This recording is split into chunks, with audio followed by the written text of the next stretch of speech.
आज का जो टॉपिक है वो है क्लासिफिकेशन ऑफ कोलाइड्स। आपने अभी तक जो है वो सरफेस केमिस्ट्री में जो है वो हमने जो है वो प्रोसेस ऑफ एड्सॉर्प्शन पढ़ा, हमने फैक्टर्स अफेक्टिंग एड्सॉर्प्शन पढ़ा। इसके अलावा हमने कोलाइड्स के बारे में भी जो है वो कल थोड़ी सी बात की थी। कोलाइड्स क्या होते हैं, ट्रू सोल्यूशन क्या होता है, सस्पेंशन सोल्यूशन क्या होता है, कोलाइडल सोल्यूशन क्या होता है। ठीक है, क्लासिफिकेशन ऑफ कोलाइड्स से पहले हम क्या लिखेंगे, कंपोनेंट्स ऑफ कोलाइड्स। जिस तरह से ट्रू सॉल्यूशन में दो चीजें प्रेजेंट होती है, एक होता है सॉल्यूट और दूसरा होता है सॉल्वेंट, वैसे ही जो आपके कोलाइड्स होते हैं उसमें भी दो तरह के कंपोनेंट्स जो होते हैं वो प्रेजेंट होते हैं। एक होता है डिस्पर्स्ड फेज और नेक्स्ट होता है डिस्पर्शन मीडियम। जो आपका डिस्पर्स्ड फेज होता है it's somewhat like solute, that is जो लेसर प्रोपोर्शन में प्रेजेंट होता है। Whereas ऐसा वाला कंपोनेंट जो क्या होता है, एक्सेस में प्रेजेंट होता है, जैसे आपका सॉल्वेंट होता है और इस केस में आपका ये सॉल्यूट होता है। जैसे ट्रू सॉल्यूशन में सॉल्यूट होता है तो यहाँ पे सॉल्यूट को हम क्या कहते हैं, डिस्पर्स्ड फेज कहते हैं। जैसे ट्रू सॉल्यूशन में सॉल्वेंट ऐड करता है, ठीक है, वैसे ही इस केस में सॉल्वेंट कौन ऐड करता है, डिस्पर्शन मीडियम ऐड करता है। फॉर एग्जाम्पल अगर मैं बोलूँ स्टार्च इन वाटर है, ठीक है, स्टार्च का जो ऑर्गेनाइजर सोल्यूशन होता है वो कोलाइडल सोल्यूशन होता है, जिसमें जो आपका वाटर होता है DM होता है, दैट इज डिस्पर्शन मीडियम, और आपका जो स्टार्च होता है वो होता है DP, that is dispersed phase. ठीक है, तो ये थे आपके पास क्या, कोलाइड्स के कुछ कंपोनेंट। दो कंपोनेंट होते हैं, डिस्पर्स्ड फेज होता है, डिस्पर्शन मीडियम होता है। जो चीज कोलाइडल सॉल्यूशन में ज्यादा अमाउंट में प्रेजेंट होती है उसको हम डिस्पर्शन मीडियम कहते हैं, और जो चीज कम अमाउंट में प्रेजेंट होती है उसको हम डिस्पर्स्ड फेज कहते हैं। अब बात करते हैं क्लासिफिकेशन ऑफ कोलाइड्स की, कि जब आपके पास जो कोलाइड्स होते हैं उनको हम कैसे जो है वो क्लासिफाई करते हैं। इसमें सबसे पहले जो है on the basis of nature of dispersed phase and dispersion medium. Second हम क्लासिफाई करते हैं on the basis of appearance. Third हम जो है वो क्लासिफाई करते हैं on the basis of affinity between dispersed phase and dispersion medium, और लास्ट हम क्या करते हैं on the basis of molecular size। इन चार तरीके से हम जो है वो किसी भी कोलाइडल सॉल्यूशन को जो है हम जो है उसको क्लासिफाई कर सकते हैं। ठीक है,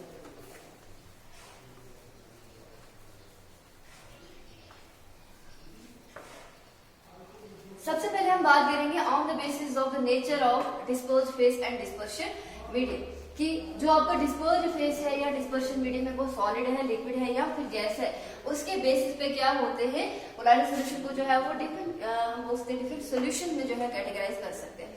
सबसे पहले हम लिखेंगे यहाँ पे डिस्पर्स्ड फेज, फिर लिखेंगे डिस्पर्शन मीडियम, फिर यहाँ पे लिखेंगे name of colloidal solution, CS में लिखा कोलाइडल सॉल्यूशन। ठीक है, उसके बाद हम लिखेंगे examples.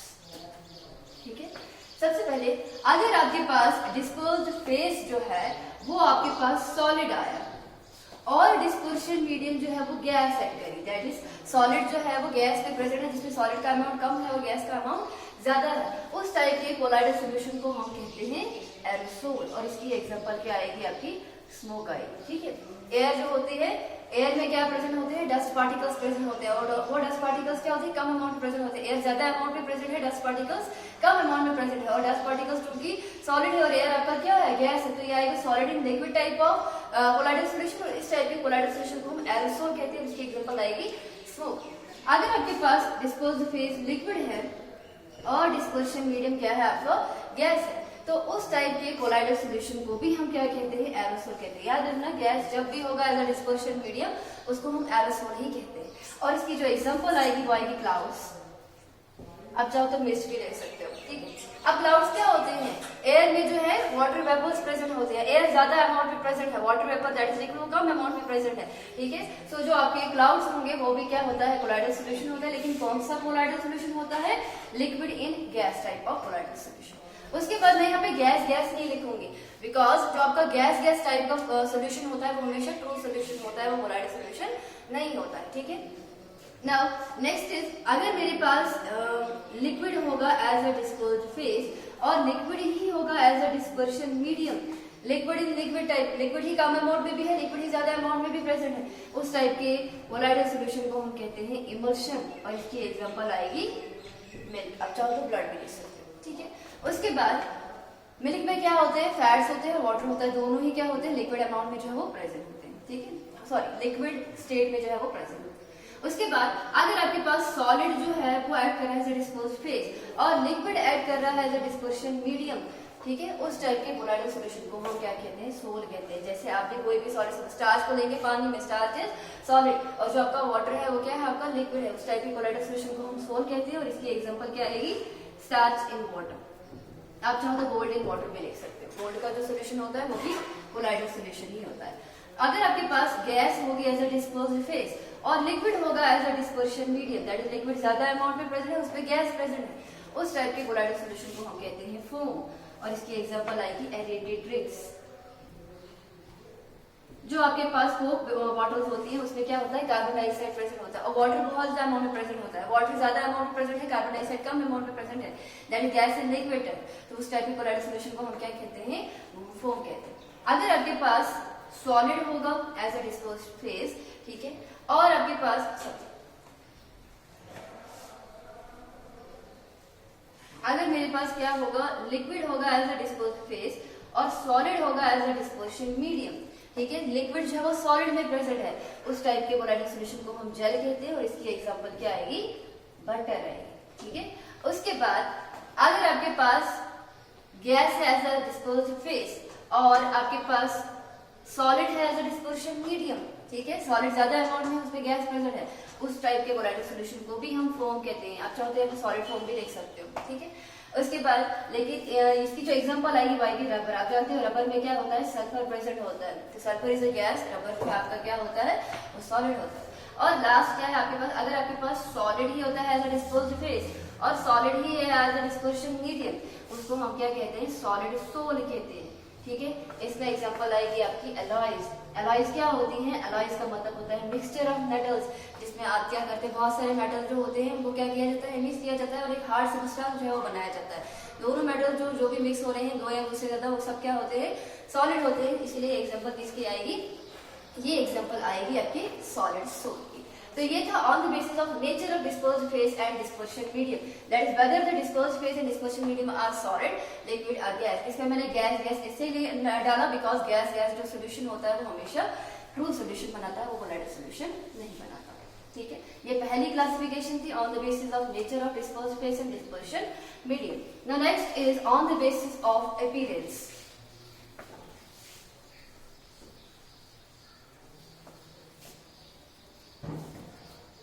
On the basis of appearance, आपको कैसे दिखता है कोलाइडल सॉल्यूशन, वो सॉलिड में दिख रहा है, आपको लिक्विड में दिख रहा है या फिर गैस में दिख रहा है, ठीक है। सबसे पहली चीज तो अगर इसकी लिक्विड अपीयरेंस होती है कोलाइडल सॉल्यूशन की, अगर आपको लिक्विड में अपीयरेंस जो है वो होती है, उस टाइप के कोलाइडल सॉल्यूशन को हम सोल कहते हैं। और इसमें भी जो है वो क्या होता है, एक होता है आपका हाइड्रोसोल और एक होता है आपके पास एल्कोसोल। हाइड्रोसोल वो वाला कोलाइडल सॉल्यूशन होगा जो जिसमें आपके पास वाटर एक्ट करेगा एज डिस्पर्शन मीडियम, वाटर ज्यादा अमाउंट में प्रेजेंट होगा, बिकॉज जैसे मैंने बोला जिसकी फ्लूइड लाइक अपीयरेंस होगी, लिक्विड लाइक अपीयरेंस होगी, तो अगर वो लिक्विड जो है आपका वाटर होगा तो उसको हम कहेंगे हाइड्रोसोल, लेकिन अगर आपका लिक्विड जो है वो क्या होगा, अल्कोहल होगा, तो उसको हम क्या कहते हैं, एल्कोसोल कहते हैं, ठीक है। उसके बाद अगर आपके पास जो आपका कोलाइडल सॉल्यूशन है उसकी सॉलिड अपीयरेंस है, सॉलिड स्टेट में आपको जो है वो दिख रहा है, तो उस टाइप के कोलाइडल सॉल्यूशन को हम क्या कहते हैं, उसको हम जेल कहते हैं, ठीक है। और अगर आपके पास कोलाइडल सॉल्यूशन जो है वो इसकी गैस अपीयरेंस होती है, उसको हम क्या कहते हैं, उसको हम कहते हैं एरोसोल, ठीक है। कुछ लेकिन कोलाइडल सॉल्यूशंस होते हैं which act as gel at low temperature and sol at high temperature. For example आपका जिलेटिन होता है, जो जिलेटिन होता है वो ये भी एक्ट करता है, सोल भी एक्ट करता है और जेल भी एक्ट करता है। लो टेम्परेचर पे जब टेम्परेचर कम होता है तो ये जेल एक्ट करता है, और जब टेम्परेचर ज्यादा होता है तो ये क्या ऐड करता है एज सोल ऐड करता है। तो ये सिंपल था on the basis of appearance. आपको कैसा दिखता है कोलाइडल सॉल्यूशन, लिक्विड फॉर्म में दिखता है, सॉलिड फॉर्म में दिखता है या फिर गैस फॉर्म में दिखता है, इसको हम जो है वो डिफरेंट डिफरेंट जो है वो नामों से जानते हैं। ठीक है, उसके बाद थर्ड है आपका, मैंने लिखवाया था on the basis of affinity between dispersed phase and dispersion medium।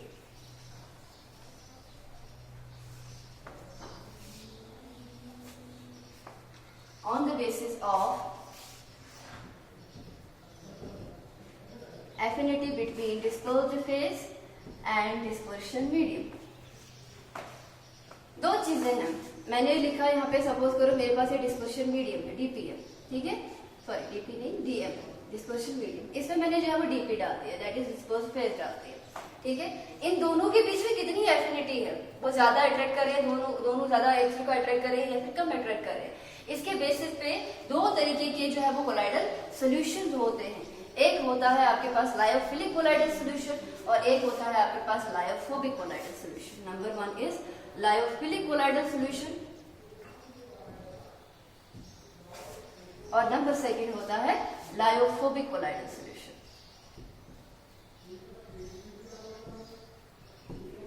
Lyophilic का मतलब क्या होता है, जिसमें डिस्पर्स्ड फेज और डिस्पर्शन मीडियम के बीच में हैज स्ट्रॉन्ग एफिनिटी, हम देख सकते हैं। अगर आपके पास जो डिस्पर्स्ड फेज है और डिस्पर्शन मीडियम है, उन दोनों के बीच में बहुत ज्यादा अट्रैक्शन है, दैट इज आप जो ही डिस्पर्शन मीडियम में डिस्पर्स्ड फेज डालोगे एकदम से कोलाइडल सॉल्यूशन बनेगा, उस टाइप के कोलाइडल सॉल्यूशन को हम क्या कहते हैं, लायोफिलिक कोलाइडल सॉल्यूशन। अगर आपके पास no affinity between dispersed phase and dispersion medium, कोई एफिनिटी नहीं है, ठीक है, लेकिन हम क्या करें, जैसे बोर्ड को पानी में डालोगे कोई एफिनिटी नहीं होती है, लेकिन हम क्या करते हैं, अगर हमें कोलाइडल सॉल्यूशन बोर्ड का बनाना, हम जबरदस्ती बनाएंगे, कुछ भी ऐसा जो है वो मेथड यूज करेंगे। दैट इज अगर आपके पास ऐसा कोलाइडल सॉल्यूशन जिसमें डिस्पर्स्ड फेज और डिस्पर्शन मीडियम के बीच में कोई भी एफिनिटी नहीं होती है, उसको हम कहते हैं लायोफोबिक कोलाइडल सॉल्यूशन। दूसरी चीज, एक होता है प्रेसिपिटेशन प्रोसेस। प्रेसिपिटेशन का मतलब क्या होता है, कोलाइडल सॉल्यूशन क्या होता है, कोलाइडल सॉल्यूशन का मतलब होता है कि मेरे पास एक डिस्पर्शन मीडियम है जिसमें मेरे पास जो डिस्पर्स्ड फेज है वो इसके अंदर जो है वो प्रेजेंट है, लेकिन वो सेटल नहीं हो रहा है, क्योंकि जब सेटल हो रहा है दैट इज सस्पेंशन कर रहा है।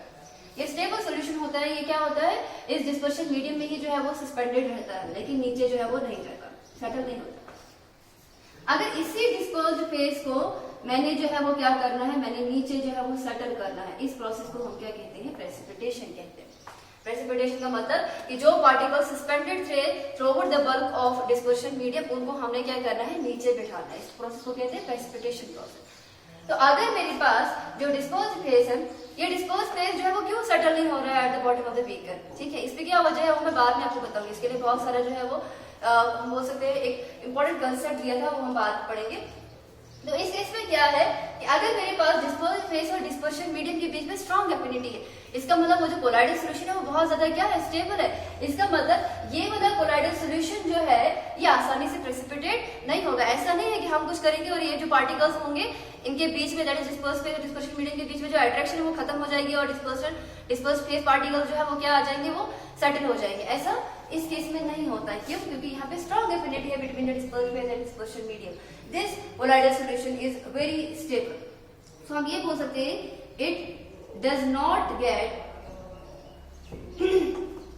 इजिली प्रेसिपिटेट, आसानी से जो है ये प्रेसिपिटेट नहीं बनाता, लेकिन ये जो है वो आसानी से जो है वो प्रेसिपिटेट बनाता है।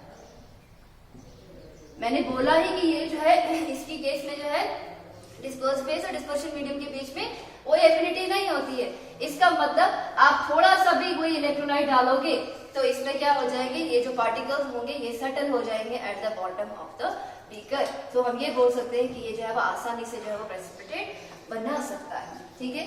अगर हम बात करें इसकी लायोफिलिक कोलाइडल सॉल्यूशन की, अगर somehow हमने ऐसा कर दिया, ये डिफिकल्टी से प्रेसिपिटेट होता है, लेकिन हमने क्या किया, इसको प्रेसिपिटेट कर दिया, लेकिन आप थोड़ा सा और डिस्पर्शन मीडियम ऐड करोगे, इलेक्ट्रोलाइट ऐड करोगे, ये वापस से जो है वो क्या हो जाएगा, कोलाइडल सोल्यूशन में जो है वो कन्वर्ट हो जाएगा। दैट इज ऐसा अगर होगा, मैंने क्या किया, मैंने लाया फिर कोलाइडल सोल्यूशन में जो डिस्पर्स फेस है उसको सेटल करवाया at the bottom of the beaker, जबरदस्ती कुछ भी करके मैंने थोड़ा सा और डीएम डाल दिया, डिस्पर्शन मीडियम डाल दिया, ये फिर से जो है वो क्या हो जाएगा, ये जो है इसके अंदर जो है वो ऐसे आ जाएगा, मतलब फिर से कोलाइडल सोल्यूशन जो है वो बन जाएगा। इसका मतलब ये जो है वो क्या होता है, रिवर्सिबल होता है। रिवर्सिबल का मतलब अगर एक बार प्रेसिपिटेट होगा भी, बनाएंगे भी हम इसकी प्रेसिपिटेट, या वापस से कोलाइडल सोल्यूशन में कन्वर्ट हो सकता है। लेकिन ये जो आपका लायोफोबिक कोलाइडल सोल्यूशन होता है, इसमें तो आप थोड़ा सा डिस्पर्शन मीडियम डालते हो या कुछ और करते हो, अगर ये प्रेसिपिटेट हो गया, ये तो प्रेसिपिटेट आसानी से हो जाता है, ठीक है, तो इसमें कितना भी और जो है वो डिस्पर्शन मीडियम डालो, कोई भी मेथड अप्लाई करो, इसको आप जो है वो और कोलाइडल सोल्यूशन में वापस में कन्वर्ट नहीं कर सकते हो। इसका मतलब ये जो आपके पास लायोफोबिक कोलाइडल सोल्यूशन होता है, ये जो है डज नॉट गेट, इरिवर्सिबल होता है, सिंपल सी बात। ये क्या होता है, इरिवर्सिबल होता है। दैट इज अगर एक बार इसको हम क्या करेंगे, इसको आप अगर प्रेसिपिटेट करेंगे, आप वापस से इसको जो है कोलाइडल सोल्यूशन में कन्वर्ट नहीं कर सकते, ठीक है। तो ये था on the basis of affinity between the disperse phase and dispersion medium. Now last is on the basis of molecular size.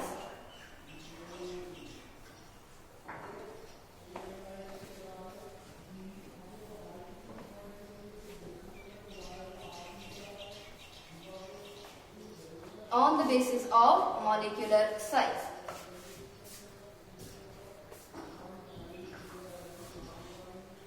On the basis of molecular size, there are three types of colloidal solution. Number one is multi-molecular colloidal solution. Second है macromolecular colloidal solution. Third है micelles, ठीक है, third क्या है आपके पास, micelles है। सबसे पहली चीज, what is multi molecular colloidal solution. Multi molecular colloidal solution का मतलब होता है जिसमें आपके पास जो पार्टिकल्स होते हैं, एक सिंगल पार्टिकल, मैंने बोला था कोलाइडल सोल्यूशन का रेंज क्या होता है, 1000 टू 1 लाख पिकोमीटर के बीच में होता है। 1 लाख से कम होगा, 1000 से ज्यादा। तो इस केस में क्या होते हैं, इस केस में ये मेरे पास क्या है, कोई भी डिस्पर्शन मीडियम है और यहाँ पर मेरे पास पार्टिकल्स तो प्रेजेंट है, लेकिन एक सिंगल पार्टिकल का जो साइज है, इसका जो साइज है वो कोलाइडल रेंज का नहीं होता है, उससे थोड़ा सा छोटा होता है। तो ये छोटे छोटे पार्टिकल्स क्या होते हैं, ये मिल जाते हैं और एक बड़ा सा मॉलिक्यूल बनाते हैं, और उस मॉलिक्यूल का जो साइज होगा अब वो कोलाइडल रेंज का होगा। इसका मतलब इस कोलाइडल सोल्यूशन में क्या होते हैं, एग्रीगेट्स ऑफ मॉलिक्यूल्स होते हैं, और हर एक एग्रीगेट ऑफ मॉलिक्यूल का जो साइज होता है वो कोलाइडल रेंज में पड़ता है, ठीक है।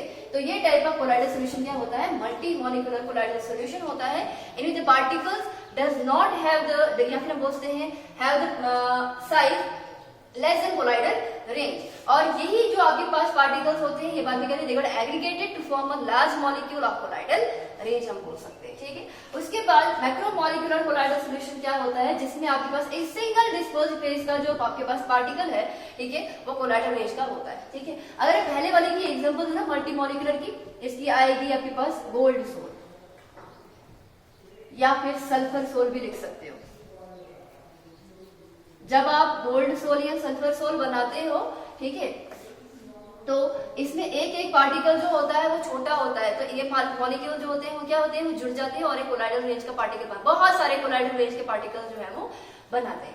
लेकिन जो आपके पास मैक्रो स्टार्च को वाटर में डालते हुए एकदम से कोलाइडल सोल्यूशन बनता है, जिसमें जो स्टार्च का एक एक पार्टिकल होता है वो ऑलरेडी क्या होता है, डिस्पर्स, सॉरी, कोलाइडल रेंज का होता है। तो इसमें क्या आएगा आपके पास, इसमें आएगा स्टार्च का सोल, जिसमें ऑलरेडी डिस्पर्स फेज जो होता है वो किस रेंज में पड़ता है, वो कोलाइडल रेंज में ही पड़ता है।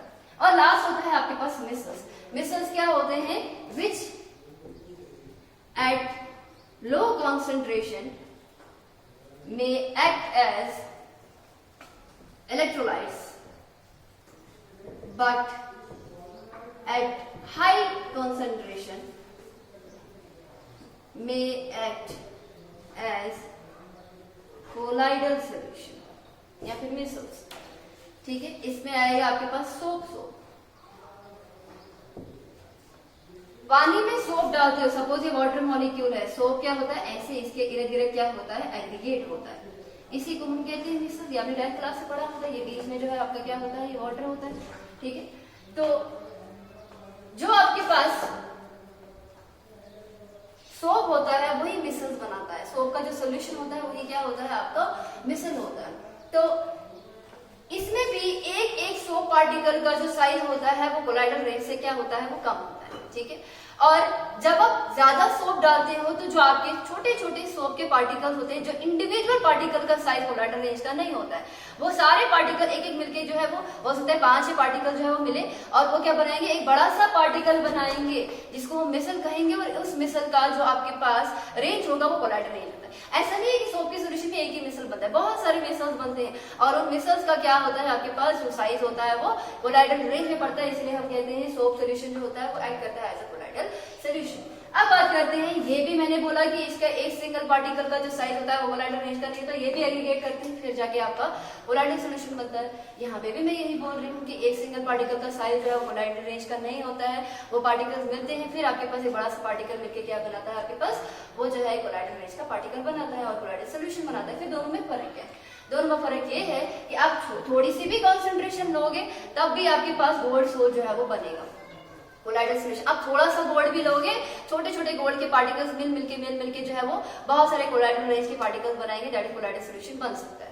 लेकिन ये ऐसा नहीं है, आप अगर लो कॉन्सेंट्रेशन लोगे तो उस केस में क्या होता है, आपके पास लो कॉन्सेंट्रेशन पे सिंपल इलेक्ट्रोलाइट एक्ट करता है। जब आप हाई कॉन्सेंट्रेशन डालते हो तब जाके सोप के सोल्यूशन क्या, सोप के पार्टिकल्स क्या होते हैं, एग्रीगेट करते हैं। तो ये इस केस में क्या है, बेसिक से डिफरेंस है। ये हमेशा सॉल्यूशन बनाएगा लेकिन ये एक पर्टिकुलर कॉन्सेंट्रेशन पे ही सॉल्यूशन बनाता है जिसको हम कहते हैं CMC, that is critical micelle concentration. Critical micelle concentration का मतलब क्या होता है, the minimum concentration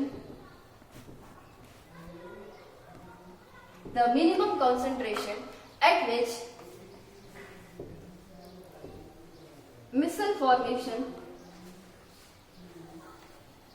missile formation will take place.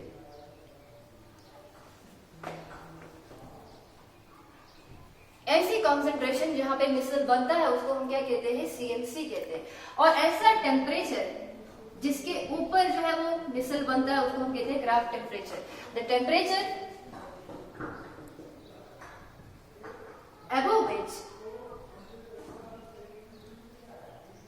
missile formation takes place is called Kraft temperature। ये दोनों जो डेफिनेशंस है ये इसको जो है वो बिलोंग करें। So it's all about classification of colloid. हमने 4 तरीके से जो है वो कोलाइड्स को जो है वो क्लासिफाई किया, ठीक है।